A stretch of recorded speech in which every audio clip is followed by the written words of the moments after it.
오늘 함께 읽으실 말씀은 출애굽기 8장 1절부터 15절까지의 말씀입니다. 야훼께서 모세에게 이르시되 너는 바로에게 가서 그에게 이르기를 야훼의 말씀에 내 백성을 보내라. 그들이 나를 섬길 것이니라. 내가 만일 보내기를 거절하면 내가 개구리로 너의 온 땅을 치리라. 개구리가 나일강에서 무수히 생기고 올라와서 내 궁과 내 침실과 내 침상위와 내 신하의 집과 내 백성과 내 하덕과 내 떡반죽 그릇에 들어갈 것이며 개구리가 너와 내 백성과 내 모든 신하에게 기어오르리라 하셨다 하라. 야훼께서 모세에게 이르시되 아론에게 명령하기를 내 지팡이를 잡고 내 팔을 강들과 운하들과 못 위에 펴서 개구리들이 애굽 땅에 올라오게 하라 할지니라.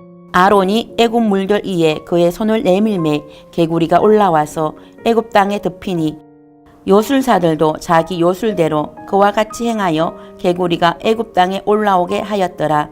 바로가 모세와 아론을 불러 이르되 야훼께 구하여 나와 내 백성에게서 개구리를 떠나게 하라. 내가 이 백성을 보내리니 그들이 야훼께 제사를 드릴 것이니라.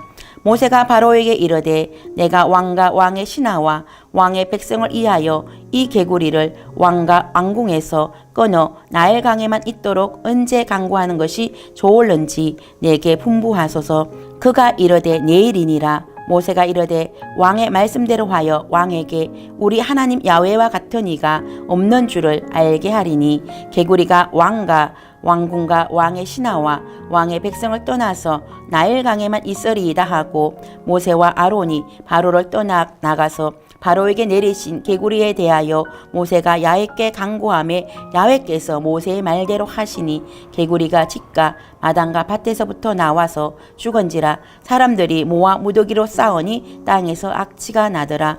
그러나 바로가 숨을 쉴 수 있게 됨을 보았을 때에 그의 마음을 안강하게 하여 그들의 말을 듣지 아니하였으니 야훼께서 말씀하신 것과 같더라. 아멘.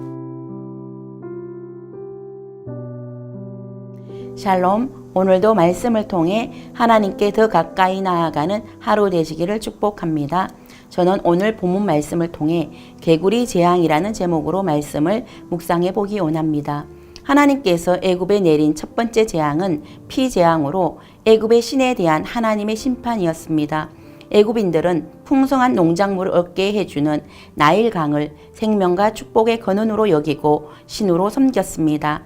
그런데 하나님께서는 나일강의 물을 피로 변하게 함으로써 그것이 헛된 우상일 뿐임을 알게 하셨고 오직 하나님만이 인간의 생사화복을 주관하시는 분이라는 것을 보여주셨습니다.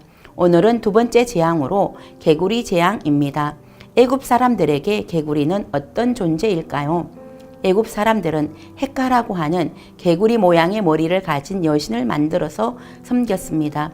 이들은 이 개구리를 풍요와 다산의 상징으로 생각하고 신으로 섬겼습니다.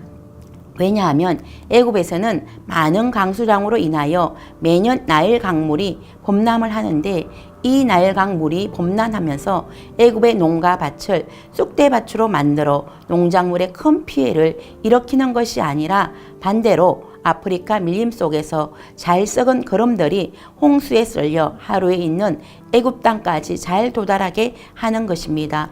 그래서 애굽 사람들은 매년 힘들이지 않고 기름진 경작지를 얻을 수 있었습니다. 그리고 이렇게 나일강이 범람한 후 물이 빠지는 12월 중순경이 되면 수많은 개구리들이 홍수가 날라다 쌓아준 태적토 위에 올라앉아 개골개골 울었습니다. 그러다 보니까 개구리의 울음은 풍년을 약속하는 울음이요 또 풍요로운 한 해를 기약해주는 사신으로 생각했습니다.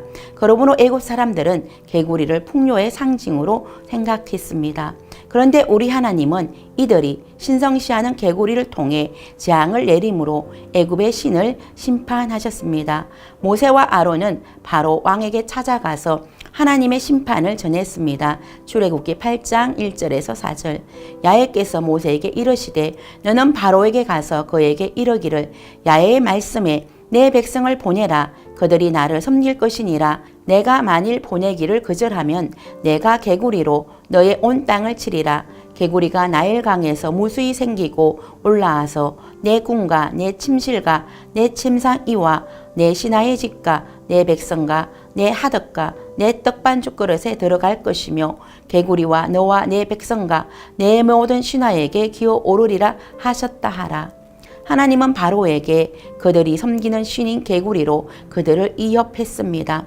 내 백성을 보내어 나를 섬기도록 허락하지 않으면 개구리가 너의 온 땅을 차지할 것이라고 했습니다. 사실 바로는 그동안 아무도 무수하지 않았습니다. 자신의 권력으로 세상에 무서울 것이 하나도 없었습니다. 그런데 군대도 아닌 개구리를 가지고 자신을 위협하는 모세와 아론을 속으로 비웃었습니다. 그런데 그들이 믿고 있었던 풍요의 신 개구리가 모세의 말대로 하수에서 올라와 바로의 궁과 침실과 침상은 물론 신하와 백성의 집과 마당 그리고 하덕과 떡반죽 그릇과 밭에 가득하였습니다. 바로 왕은 물론 애굽의 백성들은 개구리를 신으로 여겼기 때문에 절대로 잡거나 죽이지 못했습니다. 시도 때도 없이 울어대는 개구리의 울음소리는 애굽 전체를 공포의 도가니로 몰아넣었습니다. 당황한 바로 왕은 애굽의 술객들을 불러 해결책을 강구했습니다. 그러나 그들은 뾰족한 해결책을 내놓지 못했습니다. 이에 바로 왕은 어쩔 수 없이 모세와 아론을 불렀습니다. 그리고 야훼께 구하여 개구리를 나와 내 백성에서 떠나게 해주면 내가 이 백성을 보내어 그들이 야훼께 제사를 드릴 수 있도록 하겠다고 약속했습니다. 첫 번째 피재앙에서 꼼짝도 하지 않던 바로가 개구리 재앙으로 궁지에 몰리자 항복을 했습니다. 그러나 바로는 정말로 항복한 것이 아니라 하나님 앞에서 그레를 했습니다. 이에 모세는 내가 언제 하나님께 기도하는 것이 좋을지 물었습니다. 이 말은 바로로 하여금 그가 약속한 바를 스스로 재확인하도록 하기 위함이고 하나님의 이적의 정확성을 보여주려는 모세의 믿음에 근거한 말입니다. 모세는 바로의 요구대로 다음날 하나님께 기도했습니다. 그러자 개구리가 집과 마당과 밭에서 나와 죽게 되었습니다. 개구리의 죽음으로 인해 땅에서는 왁치가 났습니다. 그들이 신으로 섬긴 개구리는 애굽 백성들에게 더 이상 신이 아니라 악취가 나는 죽음에 불과했습니다. 하나님은 모세의 기도를 들어주셨습니다. 이를 통해 애굽 사람들이 섬기는 개구리 신을 심판했습니다. 그리고 만유의 주 야훼의 존재와 권능을 모든 애굽 백성들이 깨닫게 했습니다. 그러나 바로는 힘을 실 수 있게 되고 이 길을 넘기자 자신의 약속을 헌신짝처럼 버렸습니다. 성경은 바로가 힘을 쓸 수 있게 됨을 보았을 때 그의 마음을 완강하게 했다고 기록하고 있습니다. 안악한 자는 하나님의 은혜를 이같이 악용합니다. 이 같은 행위는 자기의 머리 위에 진노를 쌓고 있는 것입니다. 그런데 혹시 저와 여러분의 삶에서도 이런 악한 모습이 있지는 않습니까? 하나님께 기도할 때는 이 문제만 해결해 주시면 주님이 원하시는 것은 무엇이든지 다 순종하겠다고 기도하고 문제가 해결되고 살만하면 다른 마음이 생기지 않습니까? 혹시 바로처럼 하나님께 드린 약속을 헌신짝처럼 버리지는 않습니까? 오늘 여러분의 삶에 풍요의 신으로 섬기고 있는 개구리 신이 있다면 다 청산할 수 있기를 부탁드립니다. 하나님께 기도할 때 그래하는 신앙이 되지 않기를 축복합니다. 주님께 드린 약속은 반드시 지킬 수 있기를 축복합니다.